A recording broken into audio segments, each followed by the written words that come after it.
Hello and welcome to On Brand with Alf and me, Rory Sutherland. Each month I'll be talking to household names as well as challenger brands about success, the challenges and future opportunities in the advertising, marketing and media industries. And today I'm joined by Harun Weiss, Global Head of Agency and Accounts at TikTok, which you'll obviously know of as the short-form video sharing platform, which has seen meteoric success since its launch, as recently as 2016. In 2022, there are around 17.5 million TikTok users in the UK, which is pretty much a quarter of the population, and this number is anticipated to increase by 20% over the next few years. Globally, the platform boasts a staggering 1.2 billion monthly users. A report from the media agency Group M estimated that TikTok had doubled its ad revenue over the past 12 months, despite most social media rivals reporting decreasing demand from advertisers. So this sounds like pretty good timing to be leading advertising revenue generation at TikTok, and I'm delighted, therefore, to welcome Khartoon to the podcast. So, Khartoon, none of my listeners will forgive me. It's a fantastic name. If I didn't ask, where did Khartoon, which is, by the way, spelled with a K, for the benefit of people who haven't seen any of the textuals around, I wouldn't be doing my duty if I didn't ask where it comes from. First of all, it's very kind of you. Thank you. Khartoon is actually pronounced Khartoon. It is a Turkish name. My father comes from Armenian roots, and back in the early 1900s, the Armenians and Syrians and northern Turkish were all pretty nomadic and tribal people. So it actually is Turkish.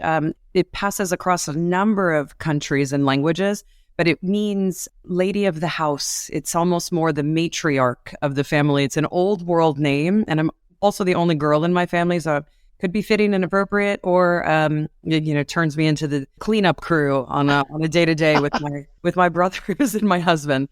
But it is a very old world, old family name. And funny enough, last thing I'll tell you, I'm a feminine junior. I am Khartoon Junior. I have an 85-year-old Aunt Khartoon who I run marathons with and try to live up to her name. Oh, that's fantastic. Oh, that's absolutely brilliant. So you actually began your role during the pandemic, if I'm right. You moved to TikTok. You're one of many, many online hires, which they made, because I suppose the period of greatest expansion did actually come in 2020 to 2021. That was in August 2020. Must have been an interesting time to join. But how did you actually come to work in advertising to begin with? I know you have an Ogilvy connection, but was it always part of your career plan going back to school days? God, no. Like most of our peer group, I'm sure, I completely just fell into advertising. I did not know that this would be a career path for me. What I did know was that I needed a blend of business and creativity in my career. I'm a New Yorker. I have been raised on the mean streets of the Manhattan cities through the 80s. So the only way I could actually fulfill my soul is to have a balance of culture and creativity in my day-to-day business. And that's how I ended up in advertising. It's interesting, yes, I must admit, if I look at my own past, it was that sort of Venn diagram of reasonably lucrative and commercial combined with actually creative and interesting. And the overlap between those two circles isn't all that big. There are quite a lot of jobs to be found at either end, but not so much in the middle. So, no, I mean, that probably explains why New York remains a kind of advertising capital. You need both. So what's your agency history been in between falling into advertising, as many of us did, I think, and finally arriving at TikTok? Well, I was lucky enough, I had to take my university experience as my path to getting a job, not getting an education. When you're a first-generation born American, you're coming from immigrant parents, I was put into college to go get a job. So I made it my job in my second semester of my senior year to get employed. And I had gone to a career fair, and Gray Advertising was there at the time. There wasn't even Gray Worldwide yet. And Gray was there, and Gray was recruiting candidates. I fell into that by way of, I got recruited. I was able to start my job at the end of the summer. And so next thing I knew, I was like, well, let's just give this a go. But it did check a lot of the boxes of creativity and business. From Gray, I started to learn the beauty and the rigor of account management and develop business strategy and practice. And then I got a call from Ogilvy, and that's where I fell in love with brand. And so Ogilvy is the brand steward and the brand builder and really taught me marketing the red carpet. I sat down the hallway from Shelley. It was just an incredibly formative experience. And you felt this Mad Men world in a day-to-day in the 2000s in New York. And then I moved from there as creativity became a deeper need for my day-to-day to BBDO, which was at the time and still currently one of the most awarded creative networks on the planet.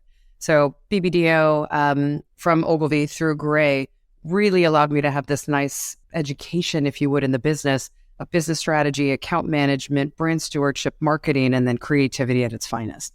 And that's where I learned that the work could work. And it became my formative creative agency a dozen years of my career. Oh, that's fantastic. I mean, that's pretty good progression, I have to say. And really interesting order in which to do it. But absolutely fantastic to hear this. And then it was from BBDO, you went straight to TikTok. Is that right? I had really appreciated being on the push side of marketing and advertising communication, where we were putting messages out. And then I got a phone call where Bob Pittman, I'm sure everyone's heard of him. He was also one of the founders of MTV, was looking to change Clear Channel into iHeartMedia and Entertainment. And I found it early in my career. I was good at transformation, Rory. I was great at taking things from and to. So when I got the call to work towards taking Clear Channel and helping transition it to iHeartMedia, I jumped in. And that was the push part of my career, where how could I push out experiences? How could I push out content? And from there, I met incredible media brands and clients. And I was sitting across the table from one of my clients who, in essence, helped me realize that data and dollars were driving the decisioning. And that was on the media side of the house. And just following that pattern, I then moved to MediaCom to be able to kind of create that other Venn diagram of creativity, data, dollars, experiences, and moved over to MediaCom and Group M. And that's where a creative agency girl shifted to the media side, which is very rare. Not many people do. And I was a fish out of water. But I was just going to say that's more or less unprecedented. It's a pity it's so rare, because cross-fertilization between the two would be much, much more valuable. You do have creative directors now within media agencies in small numbers, but the amount of cross-fertilization, given how interdependent the two disciplines are, the amount of migration between the two is disappointingly low, I think it's fair to say. But that was a very timely decision, I think, as well. It was very intentional, and it was the hardest jump I've ever made, and I felt the most away from my people, if you would. But then I started to really realize that how could I bring marketing to media? And I think the media colleagues that I worked with really appreciated having the business strategy, the creative perspective, because they had all the capability to turn that into powerful comms planning. And so I think we made each other better. But I didn't want to just flex one muscle. That's never been who I am. So from creative agency to platform to media agency, I took it to streaming. And I knew that I could absolutely apply creative and media and audiences and strategy applied in a streaming platform space and think about how we could shape product. And that took me to Spotify. And from Spotify, I started to see that my streaming behavior turned into commercial and commerce behavior, because culture drives consumption. And next thing I know, here I am at ByteDance, and we're building TikTok. So how long were you at Spotify for beforehand? 2 years. And I have deep love for music, so you can see the patterns in me from iHeart to also Spotify after my media agency term. But in terms of being kind of media polymath, that's almost untouchable, I think, as a resume. Do you have a slight tendency that you make your next job something that makes you slightly uncomfortable? It's less about the uncomfortable. I tend to, when I'm in the yellow, not in the red, when I'm in the yellow, I'm learning. So I'm in learning mode. It's not about being uncomfortable as much as it is I try to spot patterns. So when I see patterns in our industry coming, I need to move towards them. I'm just more like future focused. And my husband is a historian, so he's much more historically focused. I had decided very, very quickly one day I woke up in my career and I said, I need to change my brief. I need to go from fixing 20th century business to building the 21st. The second I had that moment of clarity, it changed the trajectory of my career. And so that's where I have been really driving towards what are the patterns I see coming? How do I turn those pixels into a picture? And then I move my education and by way of that, my job as a result. But Spotify and subsequently TikTok is a very shrewd move, because I think there is a question, which is undoubtedly from a commercial point of view, moving to the media world at the high point of digital was a shrewd thing to do. I think actually the digital media world had at that point, and still is in many areas, vastly over-quantified, in that the attention paid to targeting is disproportionate compared to the attention paid to creative. And very many people with pretty robust research in this subject, including Google, and after all, it's not in Google's interest necessarily to big up the importance of creativity, have come to the conclusion that it's actually the creativity that's decisive in engagement and discoverability. And yet I would argue that perhaps the media world has grabbed a little bit too much of a power grab relative to creative agencies in the last sort of, 10 to 15 years. I think it was unbalanced in the opposite direction when I first started, by the way. Massively unbalanced in the opposite direction when the media discussion was much, much less nuanced and interesting, and the landscape was, in a sense, smaller. But I think, by 5 or 6 years ago, I think it has become apparent that the pendulum's swung a bit too far. I think that it's just a natural course of our business. The pendulum will always right size. And I think, we did, and you can look at it by way of Cannes. Who occupied the beaches when? When you see the creativity turn into the media, and then all of a sudden it starts to right size in the platform, I think ultimately what we're trying to do as a business is orient ourselves around people. I honestly think that's what's happening. The creative agencies had the power of the insights of the audiences and the people. And then the media agency had data which helped them orient around people. And now everything's starting to right size back where we know we need each other to drive this interdependency. Yeah, because those insights are still valuable. Still valuable. They never went away. They never went away. Absolutely right. Currency we need to create. And I think that the platform emergence coming in now, and the platforms are taking over the beaches, it really is who has the most control over impact of those audiences. And that's where I think we start to see a little bit of the pendulum right size. So as a 57-year-old, I enjoy TikTok, and I watch TikTok quite a bit, although not when my children are around, because they're horrified by seeing their dad using the platform. You do seem to have a slight, but the interface is also slightly baffling to anybody in my age group, maybe intentionally so. The worst thing that can happen to a social media platform in some ways is that your parents and grandparents get on board. But TikTok, rather like Nando's, is one of those brands I like, but I'm always conscious of the fact that I don't quite get it in the way that my children get it. What do you think, because having come from outside with this breadth of experience elsewhere, what do you think the magic secret sauce is there? Well, I would tell you one of our most important and popular audiences and growing audiences are grandfluencers. And this is the older generation. I think, I am of the Gen X generation, and I think that we didn't have as much multi-generational integration prior with the platforms that presented themselves then. Now, these communities and people, we all live together. You have the Gen Z generation living with the boomer population and older. And so we've got this beautiful multicultural, multi-generational world. And so I actually don't think you are not welcome on the platform. I think you're actually leading a lot of the conversation on the platform because our older generations have time, they have wisdom to impart, they have the prowess because the UX is so friendly to be able to be technologically savvy.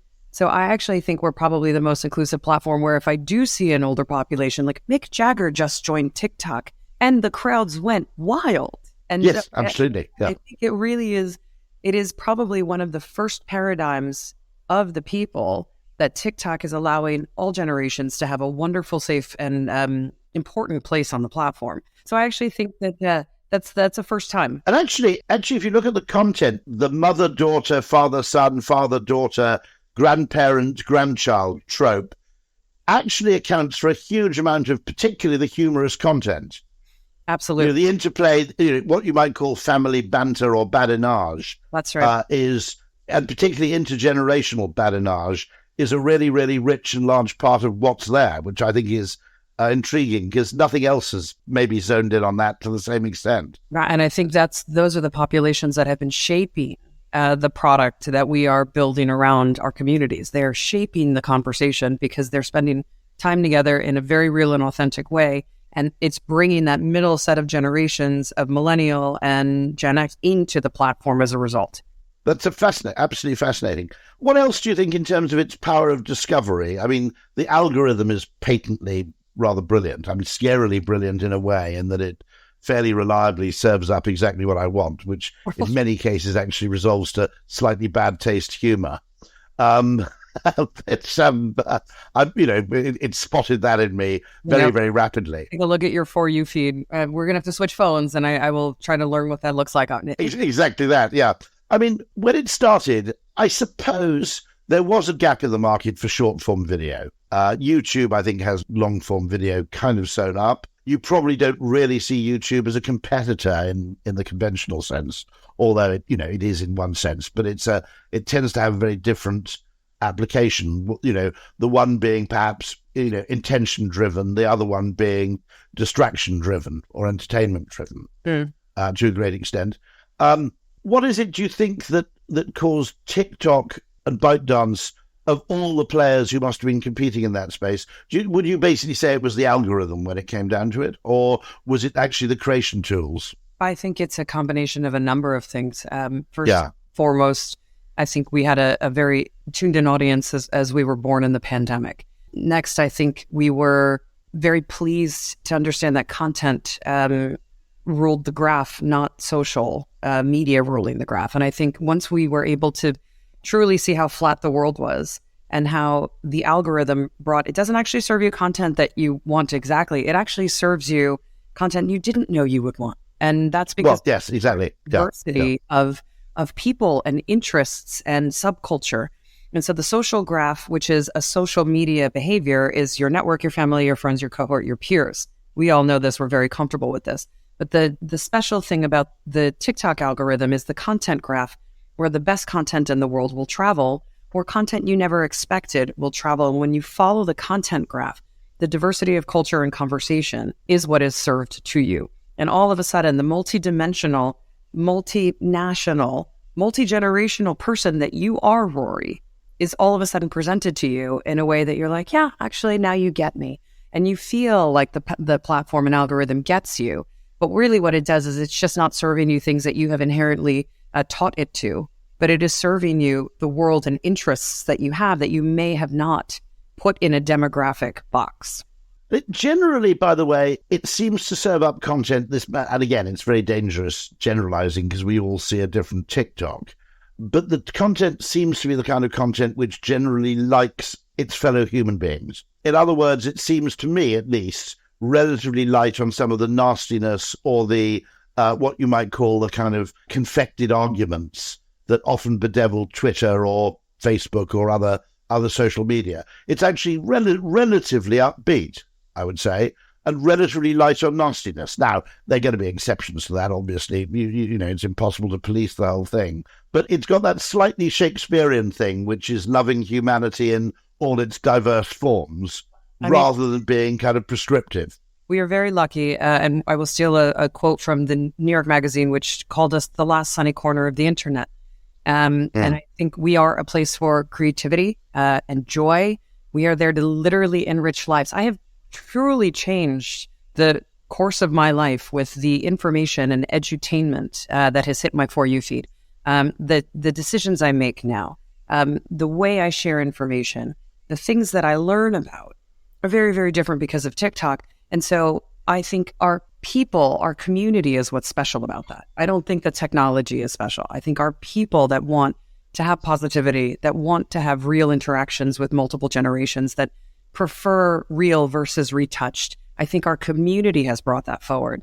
And that has created an environment for joy, safe, enjoyable, multi-market content that is just causing people to upload billions of videos at all time because they feel safe and they're just putting it out there in their imperfect world. And that causes all of that joy. I don't have to over-engineer. And this is how we tell our marketers and brands to come on platform. Don't over-engineer. You've built a beautiful brand voice. Let it out in the way that you originally intended versus create this kind of packaged, perfection-oriented way to show up on platform. That realness equals comfort. That realness equals community. And that community naturally translates into creativity and joy. It is so simple and it makes me feel good. It's also why I watch certain shows and I do not watch the news. It's because it certainly makes me feel good. And when you can do that at scale to 1 billion, Yes. That is a positive impact on society. And I think we want to have a positive impact on society, and so does our community. And so that's why I think we just continually, in the comments and in the content that is posted, our creators and our brands are able to show up and have positive impact on people's lives, because that is the culture and the tone that our community curates. I mean, it is creative in the best sense of the word, in that, to build on that, the last sunny corner of the internet, it definitely feels positive sum rather than negative sum. And I think a lot of social media, for whatever reason, devolved into a kind of negative sum. My job is to win an argument, in a sense, Yeah, never engage in those arguments. But I think, we have an intentional duty and a responsibility to build for better. And so even with things like being able, features technologically to be able to turn off commenting, that is us intentionally ensuring we maintain the positivity of our platform. And yes. our community is grateful for it. And they reward us with their time, and they reward us with their lives. Have you bought an air fryer? Before the pandemic, but because I know that seems, by the way, that must seem a completely left field and irrelevant question. I understand what you're saying, but I bought it before the pandemic. What I did instead, post TikTok, was taught my friends and family how to clean their air fryer better, because I'm a big clean talk person. So because of the hacks that I've learned from other people around the world who have shortcut and improved my lives, I've now taught my community how to clean their air fryer better, Rory. Yeah, actually, that whole cleaning thing, the appeal of watching people clean things is kind of fascinating, isn't it? The vicarious, no one guessed that was a form of content. There's someone on YouTube, similarly, who unblocks drains, who has an audience of the millions, because there's something inherently satisfying about watching that. I argue, I'm not sure if satisfying is how I would personally articulate it. I actually orient it around educational. People love to learn. I genuinely believe, and this is the psychology major in me, people love to learn, and people are learning oriented as adults. You don't necessarily learn by reading, you learn by doing. What TikTok has become is a very large how-to. It is a how-to platform. Yeah. And so people are learning how to. So there is definitely oddly satisfying, and that is a subtalk and a community that people have thousands of different types of video. It's not just cleaning, but I think what we have on our platform are people that are learning oriented. So I'll tie that to brands. Brands that come on our platform that understand the behavior of learning oriented human beings now can think about how they can participate their way through people's problems. So if I'm a brand and I have a cleaning product, my cleaning product is teaching somebody how to make the most of their time, or how to make their home or their family a little bit happier.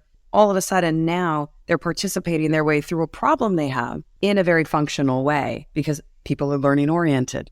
It's fascinating, the impact and the shortcuts that can be given by brands and products and services as a result of leaning into what is naturally happening on platform, which is learning or transformation. At the moment, it's more serendipitous learning than it is intentional, perhaps. Is that fair? Or do you actually see it as being fairly balanced? Personally, and I can only speak as a focus group of one, I think it's much more balanced. If not, I think the way people assume the community operates is just for entertainments and giggles.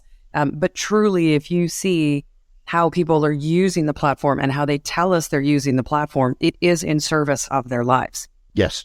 Now, I was an air fryer evangelist years ago, and what delighted me about TikTok was that finally I didn't have to do all the work of evangelizing this thing myself. The community basically took it on itself to do it for me. And I think there's something very interesting, which is that this is true both in its different way, I think, of YouTube and TikTok, which is at some point you will reach a volume of content, particularly how-to content, where you almost become a video equivalent to Wikipedia. In other words, suddenly people will not go, I wonder if there is an answer here.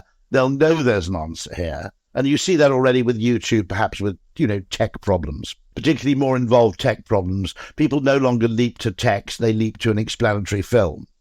And in many ways, in anything, someone told me, I can't remember what it is, it's something insane, like 250 million hours of YouTube content where the title starts with the words how to.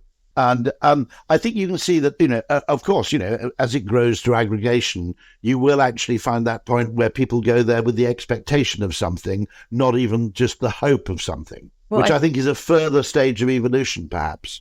I mean, let me double click on that. And especially let's bring the brands into the conversation here, because the behavior is, there's always a how-to and there's a product at the center of it, right? Like how to change a tire, how to clean a shower better. And there's always a product at the center of it because they need a tool. What is happening on TikTok is that tool is now becoming preference. And so those products are now becoming preferred. So if we look at our some of the research that we've done, we did some research in 2022 with MarketCast that taught us 79% of TikTok viewers are inspired to try new products that they saw on the platform. 79%. And that's because they're literally learning, how can this improve and enrich my life? And now as a result of that, they're trying new products. I am one of them. I have literally purchased products that were never in my consideration set, that I was never targeted with because of my demographic. And now I am an avid purchaser. I have switched brands. And that is the ultimate goal of marketing, change behavior. I have switched brands on a single TikTok because it taught me how to change or improve my life. So that 79%, I'm in it. I'm completely in that cohort that has tried new products or bought new products because I learned about them. And so the research is showing us that these are truly connected behaviors where we drive the education, we drive the how-to, and it benefits brands because they're participating their way through problems. Top 2 challenges, brought to you by Alf Insight. Alf Insight helps media owners, agencies and marketing service providers improve their new business pipelines by equipping them with in-depth insights, accurate information and daily news updates on the leading and challenger brands in the UK. Alf now also helps sports clubs, venues and charities win new partnership deals. Alf Insight identifies the brands to target at the right time, providing everything you need to tailor the perfect pitch. Visit Alf Insight, that's alfinsight.com, or click the link in the episode description to find out more. What would you say, I suppose, is the biggest challenge for TikTok? That's the brand question. And what's the biggest challenge for social media as a whole, which is the category question? I think the biggest challenge for TikTok is people learning how to communicate in short form video and being okay with walking away from the classical story arch or the story arc. People now on TikTok communicate in vignettes. Rory, has anyone ever sent you a TikTok? Do people talk to you in TikToks? There's a new behavior. People are talking in TikToks. And so short form video can be just as meaningful and just as compelling as the classical beginning, middle, and end. And so what I believe is really happening is that the world has a new language. It's caught on and people are talking in TikToks. So I think our largest challenge is for people to think about how they can communicate in short form video and being okay without that beginning, middle, and end, being okay with just talking in a single vignette. And I think when people send you TikToks and they talk to you in TikToks, it means that they care or that they want you to know something meaningful to them. And that is what I think one of the biggest challenges will be for us. But I don't think it'll be a long-term challenge. I think it will just naturally be a muscle people flex. You think people, having learned to absorb content this way, will soon just learn to create it that way as well?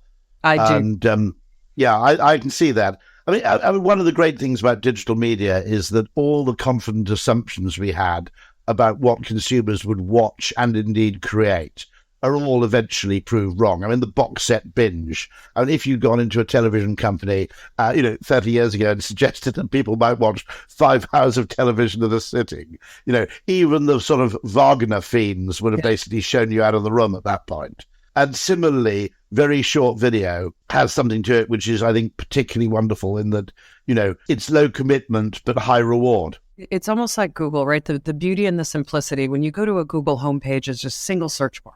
And there's billions and billions of bytes of data behind it and information. So I actually think it's harder for people to take all of this complex information that they want and to distill it into short form. But when it has been shifted into that short form video, all of a sudden now it's stickier, it's more actionable. And so people can do things coming out of short form video with TikTok. People can do things with brands. People can do things with communication. People can do things with products. They can do things with community that they weren't necessarily able to do had it not been as distilled and compacted such that it was accessible. That's what I think is so compelling. And if I'm right, the targeting algorithm doesn't pay any attention really to demography at all, does it? It's simply... I think we are a stronger retargeting platform than